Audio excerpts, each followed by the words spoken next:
Albert Pourpoint, a hereditary executioner, spent his entire life honing his craft, the art of hanging.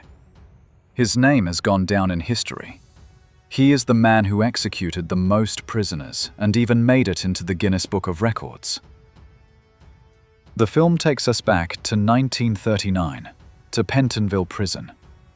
The warden looks straight into the camera and seems to warn the viewer. Everything that is about to be shown must remain a secret. Candidates for the position of executioner are led into the chamber. They are told that prisoners here await execution for no more than 3 weeks, as the law does not allow for longer. Every day at exactly 9 in the morning, the doors open and the candidates are confronted with a cruel reality. Their task is to handcuff the condemned man and lead him out. But behind the door, it is not a prison yard that awaits them, but a death chamber. In the center is a hatch with a noose stretched across it. The executioner pulls the lever, and the man falls down, breaking his neck under the weight of his own body. The main thing is technique. The executioner must be able to calculate the length of the rope for a specific person. If you make a mistake, death will be painful, or even turn into a terrible spectacle. It was important to the British that the execution looked civilized. Albert quickly shows that he is capable of accurate calculations. In his personal life, he remains an ordinary person. He meets with his girlfriend, shares his plans with his mother, and thinks about movies. But soon he receives a letter. He has been appointed assistant executioner. His first execution is a real test for him. His senior colleague assesses the prisoner through a small window. Height, weight, build. Before the execution, they even test the mechanism on a sandbag. At night, they discuss the prisoner's fate, but Albert himself thinks only about the rope, whether he has made a mistake with the length. The moment of truth arrives the next morning. The condemned man whispers words of prayer, clinging to every second. But Pourpoint acts without hesitation. He ties his hands, puts on the bag, tightens the noose. And with one movement of the lever, he ends another person's life. The first execution left a deep impression. The senior executioner, having seen everything with his own eyes, barely restrained his nausea and, leaving the prison, even refused to take the money. Albert, on the contrary, showed composure and got a job that became his life's work. At home, he kept a special notebook in which he carefully recorded the names and dates of those executed. Years passed. Albert married Annie, a saleswoman. She never asked unnecessary questions, although she knew perfectly well where her husband was going. When articles about death sentences appeared in the newspaper, she understood that it was her sentence that Albert would carry out. Curiosity often prompted her to open her husband's blue notebook, but Annie managed to control herself for a long time. Meanwhile, Albert was gaining experience. Once, he hanged a woman in just 14 seconds. A result that the prison director was proud of. The faster the procedure was, the more humane it was considered. For Pourpoint, it was a matter of principle. He always said that it was not he who killed, but Themis herself, who simply used his hands. Therefore, he did not care what crimes the convicts had committed. Outside of prison, he remained a simple man. He went to a pub where he performed songs and comedy routines on stage with his friend, Tish. It was there that Tish met the bold and beautiful Jessie. Albert accidentally caught them in the midst of a passionate romance. But at work, he became more and more precise and ruthless. His goal was to improve the process, and one day, he managed to carry out the fastest execution in British history, in just 7.5 seconds.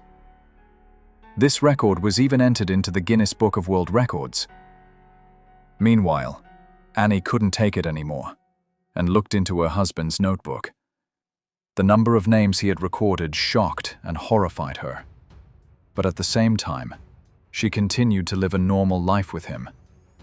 Together they went to the movies, laughed at comedies, and watched newsreels about the recently ended World War II.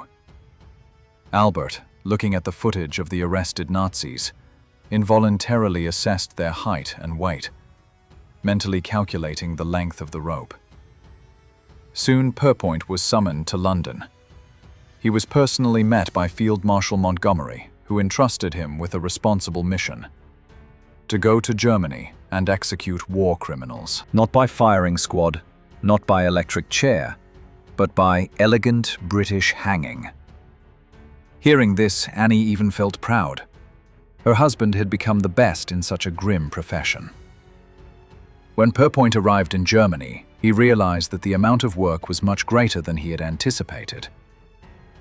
In the first week alone, he had to hang 47 people. Lieutenant Llewellyn was appointed his assistant. Together, they examined the prisoners, assessed their height and weight, and then took precise measurements. Llewellyn tried to talk about the crimes of each Nazi, but Albert interrupted him.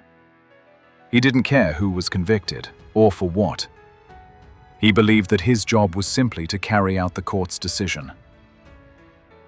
The executions took place one after another in a closed hangar, every 20 minutes.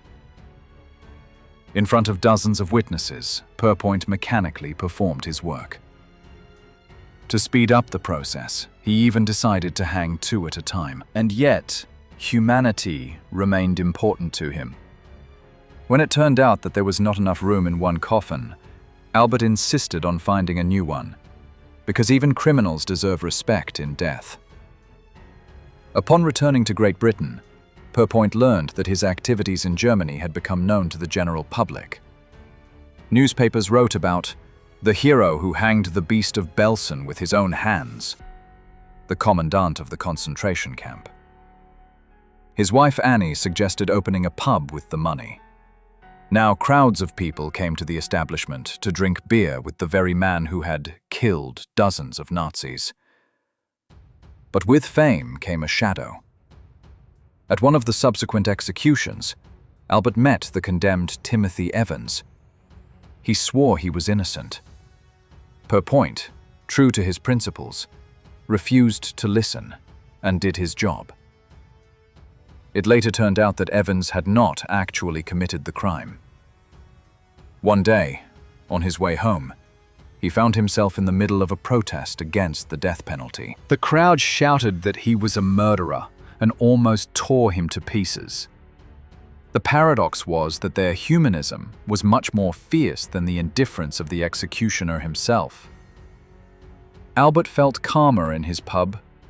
The patrons welcomed him as a hero and poured him drinks on the house, even though he himself was not a big fan of alcohol.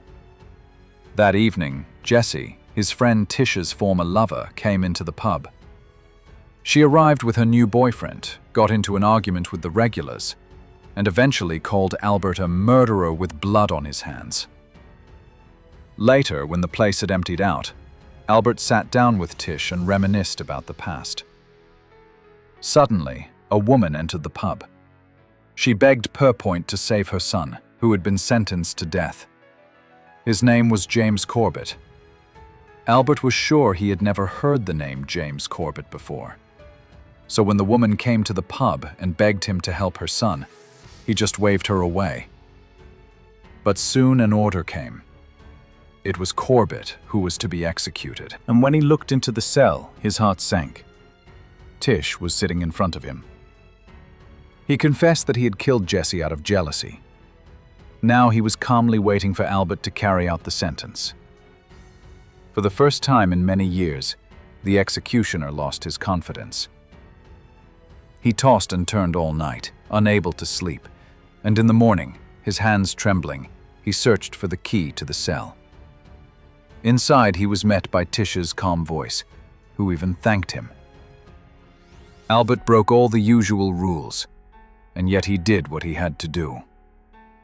He pulled the lever and sent his friend into the void. That evening he returned home drunk. The money for the execution did not warm his soul. He tried to talk to his wife, but Annie did not want to listen. It was enough for her to know how her husband earned his living. At night, Albert was haunted by nightmares. An endless field, a lonely scarecrow under whose mask was Tisha's face. His last job was a woman named Ruth Ellis, the last person to be hanged in England. After that, Albert saw a crowd outside the prison, people demanding the abolition of the death penalty. He realized that times were changing, and it was time to leave. So, Britain's last executioner wrote a letter of resignation. During his career, he had taken the lives of more than 600 people.